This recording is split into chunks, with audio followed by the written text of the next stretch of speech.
you for staying with Republic. I'm Suesha Sound. We continue to get you more details of the locust attack that continues to be a menace in the country. It is moving in the northern part of India right now, and to be precise, from the state of Bihar. Now, the centre has issued advisories to all the states and SOPs as well that need to be followed to minimize the locust problem. The Agricultural Ministry that has also issued a statement. We are getting you this report filed by my colleague Gursimran in Jammu.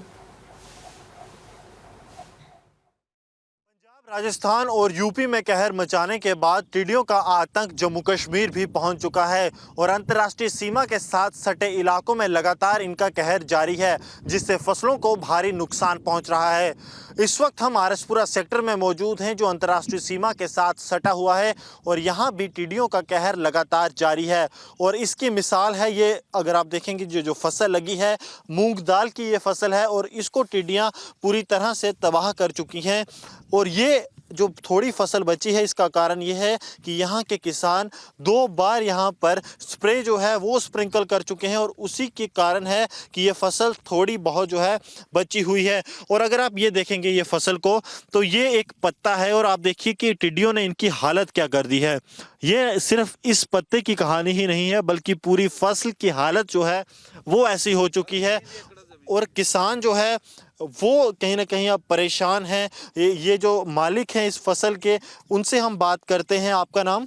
Pratap Singh. Pratap जी, मुझे बताइए ये फसल जो है टिड्डियों से कितना नुकसान पहुंचा है? ये सारा कोई मेरी 1.5 लाख रुपया करीब इन्हें नुकसान होगा। अभी तक 1.5 लाख का नुकसान हो चुका है। 2 लाख।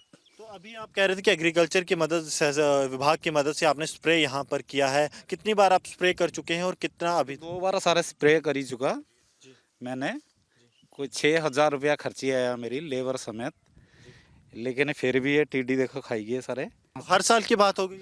नहीं, ये साल ज़्यादा आए, आगे आ रहे थे, थोड़े थोड़े आ रहे थे, ये साल बहुत सारे आए हुए ऐसे। तो इस साल बेहद ज़्यादा आ रहे हैं, और समझने की ज़रूरत बेहद ज़रूरी है कि आखिरकार ये जो अंतर्राष्ट्रीय सीमा से सटा इलाका है आरसपुरा सेक्टर, इसमें ही ज़्यादा टिड्डियों का आतंक क्यों है? क्योंकि यहाँ से 3 किलोमीटर जो फासला है उससे ज़्यादा नहीं है जहाँ से पाकिस्तान शुरू हो जाता है, और वहीं से लगातार जो है टिड्डियों का आतंक अंतर्राष्ट्रीय सीमा पर इन किसानों के लिए दिक्कतें बढ़ाए हुए है, और फसलें पूरी तरह से तबाह हो चुकी हैं।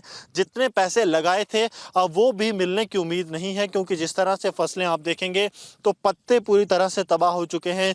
दाल यहाँ पर ये लोग उगाते हैं मूंग की, लेकिन जो हालत है, टिड्डियों ने जो हालत कर दी है, उससे अब लग नहीं रहा कि जो पैसा इन्होंने इन्वेस्ट किया था वो भी वापस निकल पाएगा।